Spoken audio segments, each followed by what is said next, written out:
buen día República Oriental del Uruguay. Buen día. Bueno, muy complicado todo en el país, ¿no? Incendiado el país. Incendiado por distintos lados. El sindicalismo uruguayo incendiando el país. Bloquearon el fuero logístico de la Tablada hace unos días y el día domingo volvieron a bloquear la Tablada. Se hizo una negociación entre la empresa Río Gas y trabajadores de esa empresa que bloquearon, piquetearon, digamos, ese fuero logístico de salida del gas para la distribución, en defensa de un trabajador violento, patotero, que le planteó a un compañero de trabajo que le iba a romper todos los huesos. Siguió insistiendo, te voy a romper todos los huesos, insistió delante de la propietaria de la empresa y se decidió, bueno, suspenderlo. Lo menos, ¿no? Lo menos que hay que hacer. Resulta ser que este empleado no es de la empresa Río Gas, sino que es el empleado de una empresa de transporte que le brinda ese servicio a Río Gas. Impresionante. Pero no quedó ahí la cosa. Además, el sindicato de Río Gas, que acampó frente a la empresa, se lo vio ayer por televisión, reclama para negociar, para efectivamente llegar a un acuerdo, que se levanten las medidas que la empresa aplicó contra 7 trabajadores, dicen ellos. Trabajadores que salieron en defensa de este patotero. Ahora, no salieron en defensa del trabajador agredido, por ejemplo. El trabajador agredido se ve que no es compañero de esta gente, pero sí el patotero que le decía que le iba a romper todos los huesos, insistiendo con eso. Se dice en el informe que es un hombre violento, que tiene un comportamiento muy agresivo, muy violento. Y después plantean que si se levantan las medidas. A ver si nos entendemos. En el derecho laboral vos tenés que ajustarte a reglas de conducta.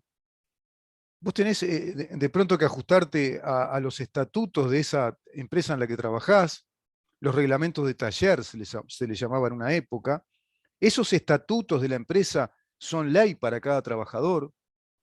Así cuando estableces un contrato, en ese contrato está implícito, está determinado, está explicitado en el contrato que te debes ajustar a todas las normas de conducta que la empresa tiene establecidas, normas de comportamiento. Y si acaso no se cumplen, y si se reitera ese incumplimiento, si se falta al decoro, si se falta al compañerismo solidario, si se falta a las mínimas normas de buen comportamiento para generar una calidad laboral, bueno, sos susceptible de ser suspendido o directamente echado, expulsado de esa empresa, despedido.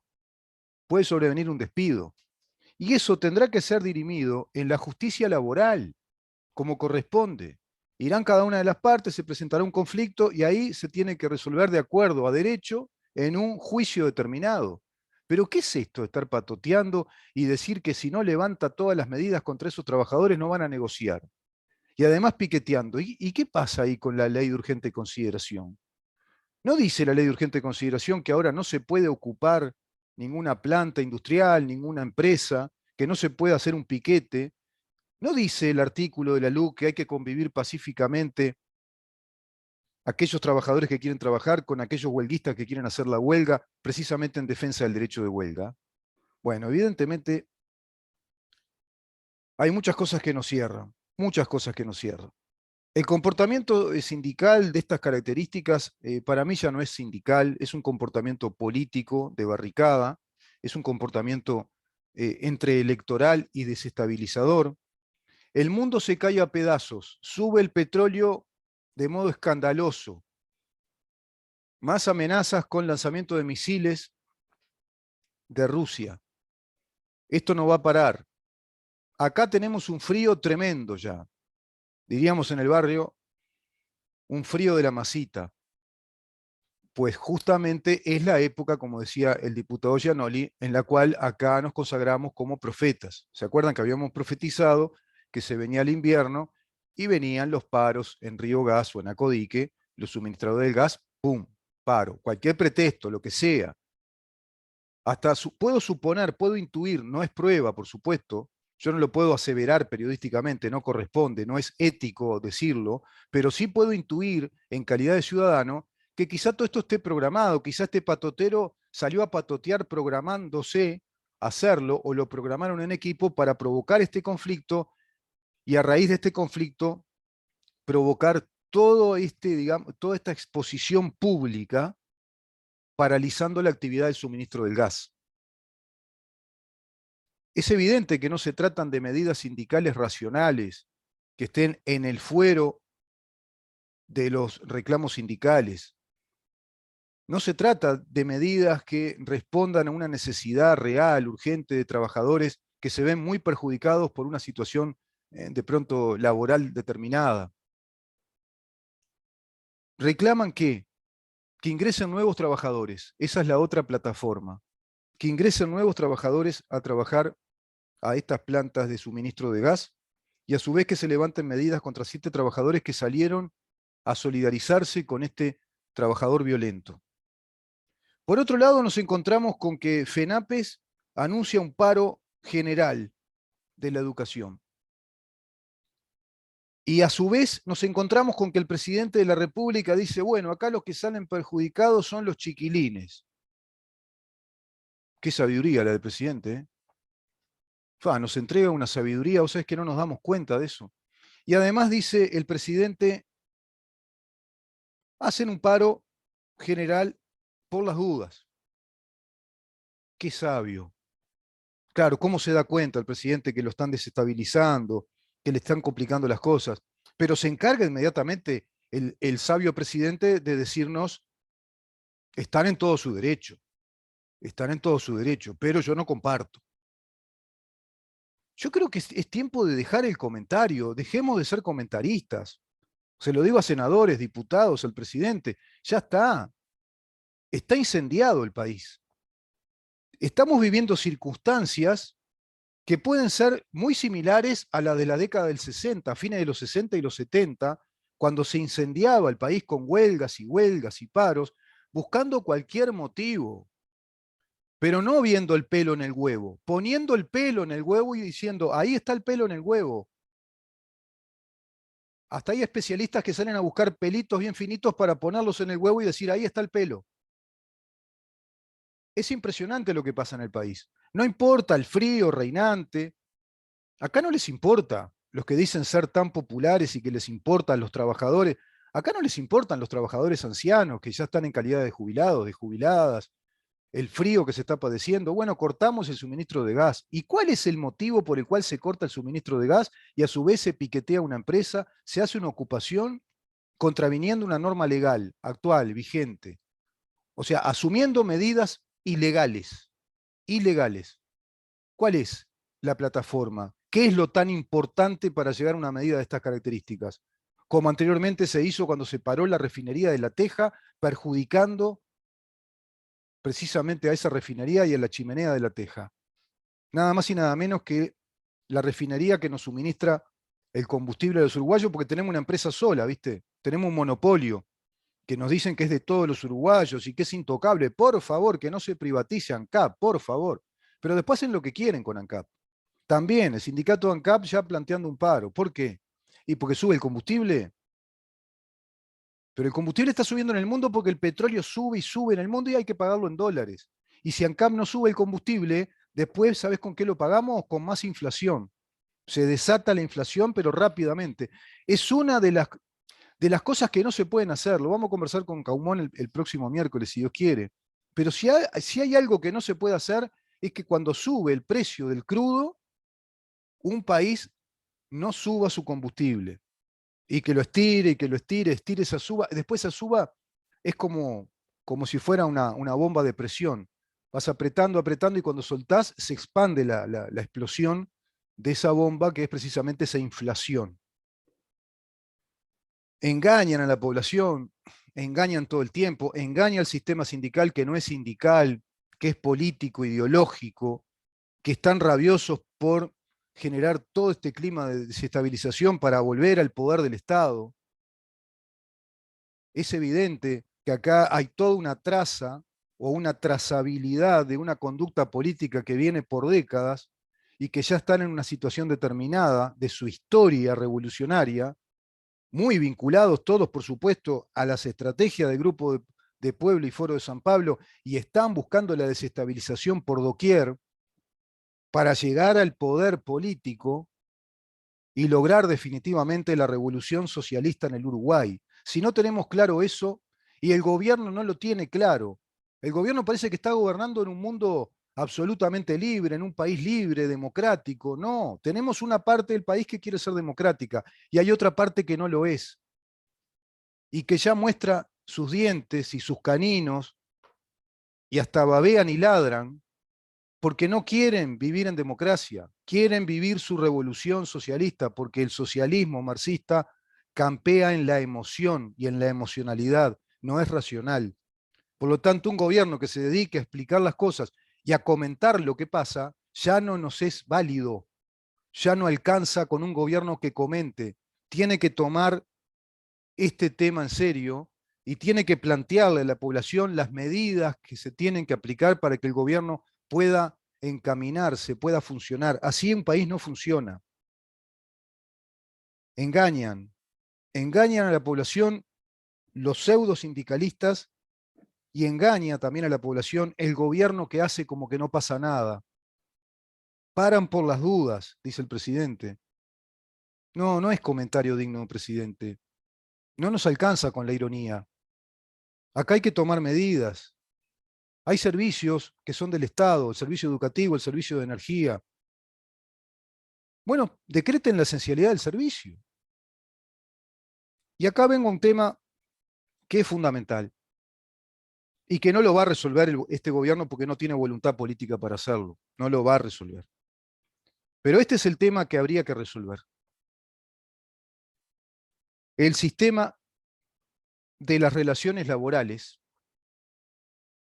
que tendría que ser un sistema libre de relaciones laborales y no este sistema reglamentarista y corporativista de relaciones laborales que le otorga todo el poder porque lo oficializa, lo legaliza al sindicalismo único del país a través del PIT-CNT y sus sindicatos únicos, que son sindicatos por rama de actividad y que negocian en esas tripartitas y logran acuerdos por encima de un montón de empresas y por encima de un montón de empleados, siendo los dueños y señores en esa injerencia de la actividad empresarial y comercial, siendo los dueños y señores del salario de cada uno de los empleados de este país y de los presupuestos de las empresas del país. ¿Y el gobierno no se da cuenta de eso?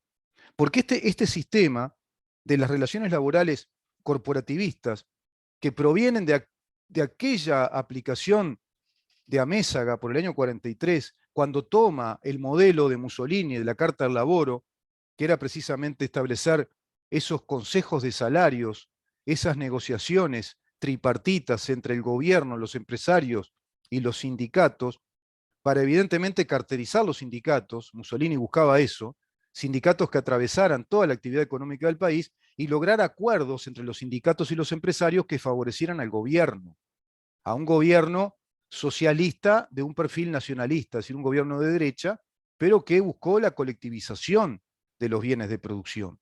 Eso fue el fascismo, es un modelo fascista. El fascismo colectivizaba los bienes de producción e integraba a esas organizaciones sindicales, obreras, para que fueran el brazo armado de aquel gobierno. Lo aplica Juan Domingo Perón.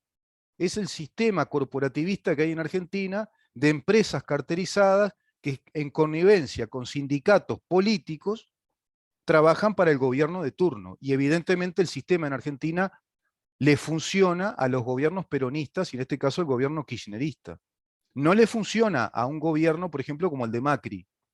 No le funciona a un gobierno de un perfil más liberal, porque va a buscar tener un país racional, un país ecuánime, pero si vos no desmontás ese sistema sindical que es perverso y patológico, vos no terminás de solucionar el problema. Vos no solucionás un problema de base en una sociedad, en un país, en un Estado, como lo es el sistema sindical que está en íntima relación con el sistema productivo, industrial, empresarial. Es nada más y nada menos que la economía del país. Evidentemente, estaba leyendo una nota sobre las cámaras empresariales que piden ciertas cosas y el gobierno no se las da. ¿Qué piden las cámaras empresariales? Piden algo incluso mucho más light de lo que yo planteo acá. Piden algo más leve, pero muy racional. Piden que las relaciones laborales sean libres. Sean libres y que se ajusten a lo que exige el convenio 98 de la OIT que Uruguay suscribió. Las relaciones laborales libres, no estas relaciones reglamentadas. Yo no tengo idea si se ha dicho por ahí, y con fundamentación sólida y académica, que el sistema sindical de un país te indica con incontestable, digamos, ejemplo, de que el país, de qué país se trata cuando ves un sistema sindical y cómo funciona. Y evidentemente, de qué país se trata en materia económica, en materia industrial, en materia productiva y empresarial.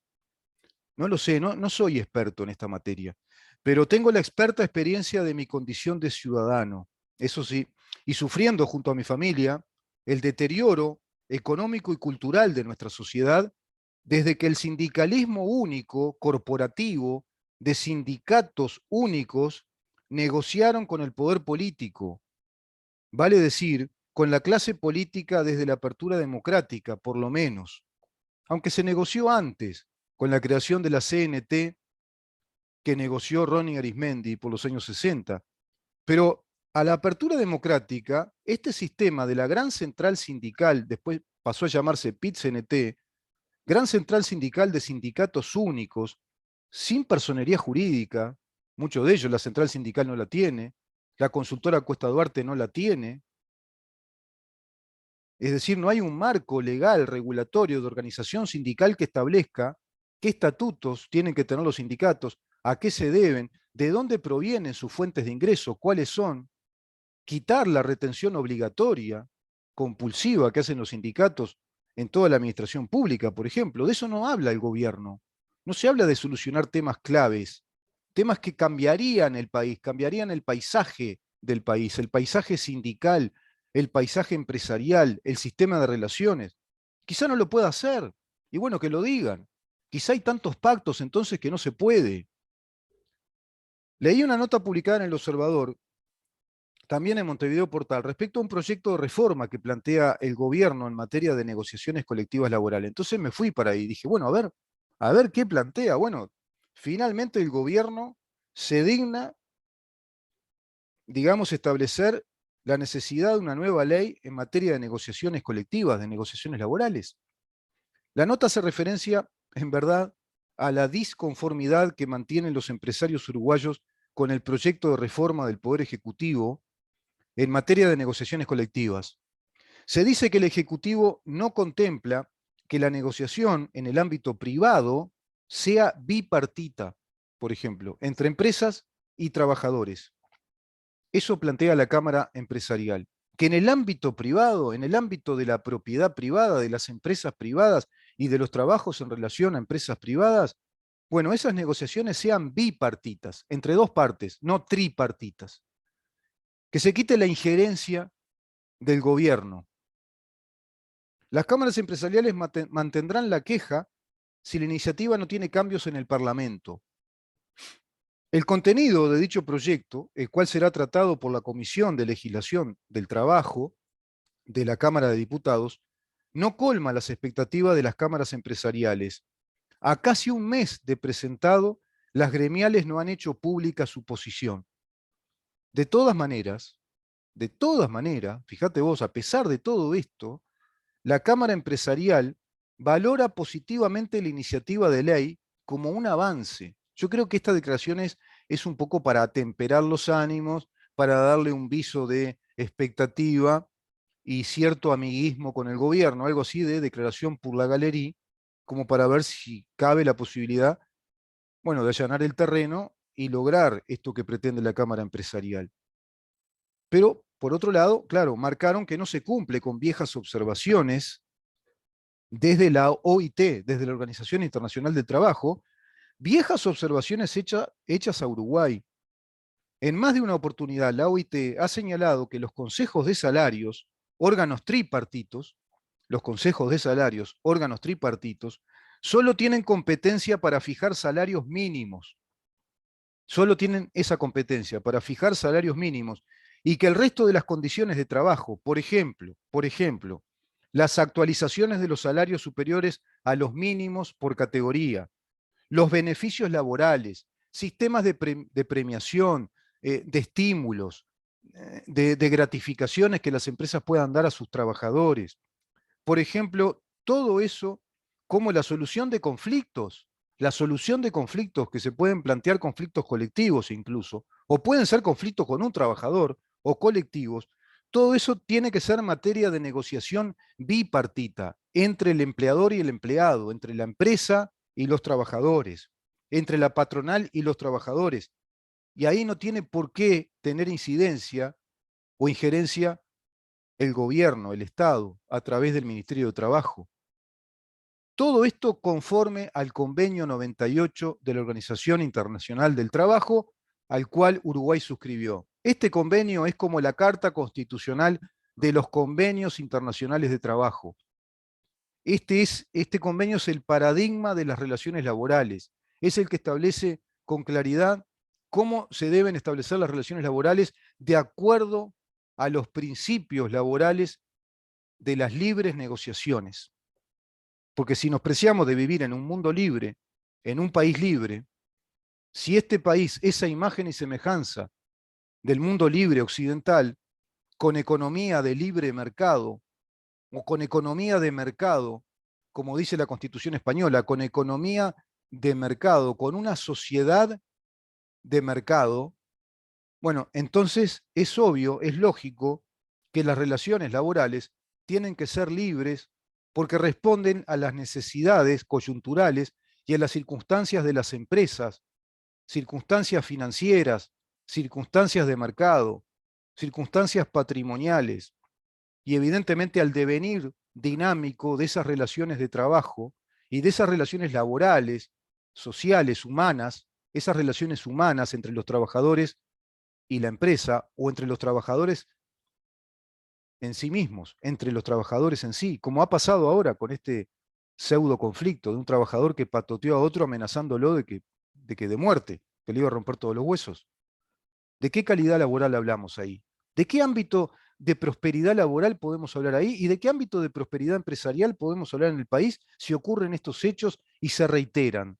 Son reiterativos. Y estos hechos, a su vez, rápidamente llevan a medidas de piquetes, de ocupaciones, de paros estratégicos para estos sindicatos, pero muy malos para el país.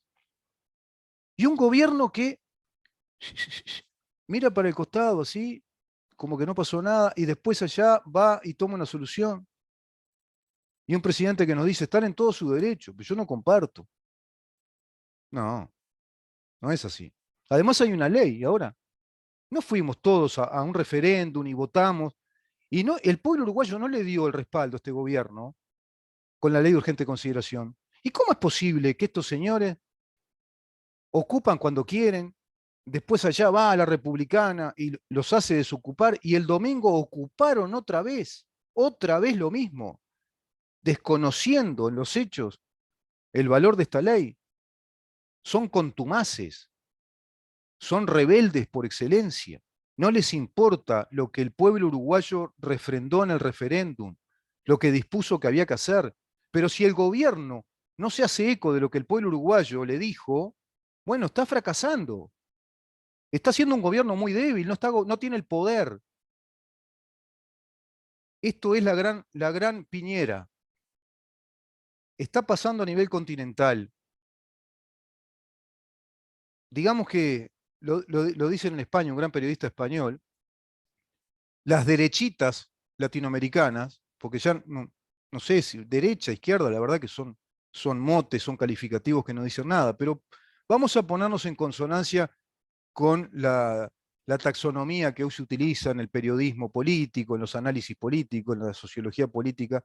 Pongámosle que estamos hablando en este caso de un gobierno que es liberal, yo ya estoy desorientado, es un gobierno liberal, de liberal no tiene mucho en materia económica, más bien es asistencialista, pero un gobierno que es democrático republicano, perfecto. que la izquierda le llama de derecha. Bueno, esta derechita republicana democrática está haciendo la gran piñera, porque pidió el poder del Estado, pidió asumir el poder del Estado, y se supone que es para desandar el camino de la izquierda y comenzar a andar por un camino hacia la democracia republicana y comenzar también a aplicar medidas que sean revolucionarias en esa materia y que plantee una épica del liberalismo, que le diga a los jóvenes de qué se trata y que tienen que vivir en un país responsable, en un país que los va a hacer crecer como individuos, y que plantee qué sistema educativo va a desarrollar este gobierno, y que se van a aplicar todas las leyes a rajatabla, y muy especialmente la ley de urgente consideración en estas materias, porque el pueblo uruguayo así lo dispuso. Queremos un presidente así, y un gobierno así, con esa categoría de gobierno, sin que se asusten, sin que tengan miedo, y le ganan la pulseada. Entonces tenemos derechistas que suben al poder, pero no vienen a hacer nada, simplemente se quedan con el gobierno. Y el poder lo sigue teniendo la izquierda organizada desde el sindicalismo único, al cual no se le pone ningún coto. Ahí quedó, en stand-by. ¿Qué pasó con la ley sindical, de la personería jurídica y del voto secreto? ¿Qué pasó con ese marco jurídico que es necesario que ocurra, con una legalización clara respecto a que los sindicatos tienen que tener una personería jurídica de acuerdo a una organización sindical según una ley nacional lo indique, con sus correspondientes rendiciones contables cada año, es decir, sus declaraciones juradas, que tengan una vía de ingreso que sea específicamente determinada por la calidad de esa personería jurídica sindical? Nada de eso tenemos en el país. Pero sí campea este sindicalismo que de libre no tiene nada, que son sindicatos únicos encaramados en ese poder negociador, con esta ronda de negociaciones colectivas con el gobierno, determinando las características de cada uno de los movimientos empresariales, de cada una de las empresas. En materia de conflictos en las relaciones laborales, si tal o cual empresa no tiene sindicato, dice en la Cámara de Empresarios, se hará cargo de esa negociación el sindicato de la rama de actividad. ¿Se dan cuenta la intromisión? ¿Se dan cuenta? Si en materia de conflictos en las relaciones laborales, tal o cual empresa no tiene sindicato, imagínate la cantidad de empresas que son chicas, son medianas, no tienen sindicato. De pronto sus trabajadores no se constituyeron en un sindicato, no tienen. Entonces, si surge un conflicto, se harán cargo de esa negociación el sindicato de la rama sindical. Imagínate en una pequeña empresa de construcción, y bueno, se va a hacer cargo el ZUNCA de lo que el ZUNCA negocie con el gobierno y con la Cámara Empresarial, se va a aplicar a cada una de esas empresas sin comerla ni beberla. Y se van a tener que ajustar a lo que se determine en materia de categorías salariales. Le van a decir a cada empresa lo que tienen que pagar según cada categoría, los premios que tienen que pagar, cómo tienen que trabajar, el sistema de descanso. De pronto hay empresas que pueden determinar sistemas de descanso. O sea, que van perdiendo libertad. Y la empresa privada le va quedando poco de privada. Es una empresa más bien reglamentada, regimentada por estas negociaciones colectivas. Este asunto no será tratado por la Asamblea Internacional del Trabajo, dice la Cámara Empresarial, respecto al sistema de relaciones libres, de acuerdo al convenio 98, que no se aplica a nuestro país, no se aplica, pero este asunto no será tratado por la Asamblea Internacional del Trabajo desde el sindicalismo uruguayo. Plantean extrañeza por ese posible ingreso de Uruguay a la lista negra de la OIT, plantean extrañeza a los sindicatos. Los sindicatos se extrañan de que Uruguay pueda ser integrado a la lista negra de la OIT en relación a este tema, de que Uruguay no respeta las relaciones libres laborales. Desde el gobierno se ha señalado que en Uruguay, fíjate vos lo que señala este gobierno, desde el gobierno se ha señalado que en Uruguay hay una tradición que tiene más de 50 años vinculada a que los consejos de salario no solo fijan el mínimo, sino también las categorías salariales. Pero ¿qué disparate están hablando? Y esto te lo dicen como que está bárbaro, es notable, pero mirá vos qué tradición tenemos tremenda. Hace más de 50 años que tenemos consejos de salario que no solo fijan el mínimo nacional, sino también las categorías salariales. Y en materia de conflictos, como les decía, en las relaciones laborales, si tal o cual empresa no tiene sindicato, se hará cargo de esa negociación el sindicato de la rama de actividad. De libre no hay nada en el sindicalismo uruguayo, ¿va quedando claro? No hay nada libre, pero un gobierno cómplice, totalmente cómplice de este sindicato, haciéndole los deberes al sindicalismo único del Partido Comunista del Uruguay.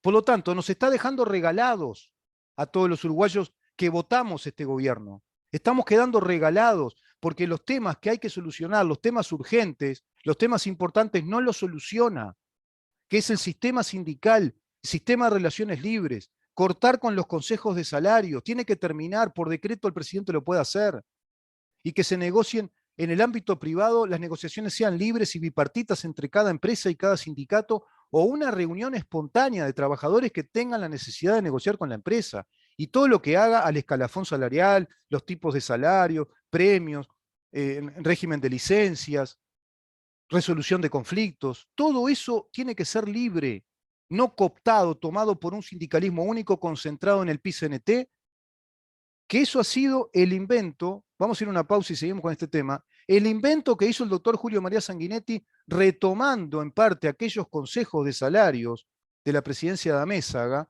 que fueron interrumpidos en el periodo de Pacheco Areco cuando se estableció el control de precios a través de digamos, un diseño político que se trajo de Inglaterra, que era una política de regulación de ingresos y de precios en el país, y se había determinado que para abatir la inflación, lo único que hay que hacer es establecer el salario mínimo nacional.